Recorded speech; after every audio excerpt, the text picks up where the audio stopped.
சிவன் அப்படிங்கிற தெய்வம் வந்து பாத்தீங்கன்னா அப்போத்துல இருந்தே பெருந்தெய்வம். இப்ப நம்ம மற்ற தெய்வங்கள்லாம் பாத்தீங்கன்னா ஒவ்வொரு நிலத்துக்குன்னு இருந்து அப்புறம் அது பின்னாடி பெருந்தெய்வமா மாறுறது, இல்ல ஒவ்வொரு நிலத்துக்கு இருந்து பின்னாடி காணா போறது. இப்ப வேந்தன்கிறது இந்திரன்னு சொன்னா இந்திரன் இன்னைக்கு கிடையாது. சில தெய்வங்கள் அப்படியே தொன்மத்தோடவே இருக்குதுன்னா அதுல ஒண்ணு கொற்றவை, முருகன், சிவபெருமான். இந்த 3 பேரும் இன்னும் அந்த நீட்சி மாறாம இருக்காங்க.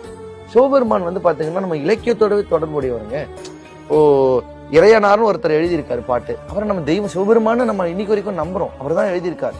நக்கீரருங்கிற புலவரோட சிவபெருமானுடைய இது வருது. முதற் சங்கத்தை சிவபெருமான் தான் இருந்து நடத்தினாருன்னு நம்ம நம்புறோம்.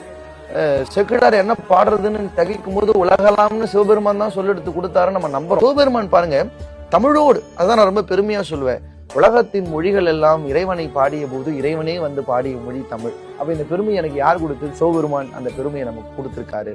சிவபெருமான் அதே மாதிரி நெற்றிக்கண், கல்லால மரத்தின் கீழ், தட்சிணாமூர்த்தி. தட்சிணாமூர்த்தினாலே தென்முக நம்பி தான்.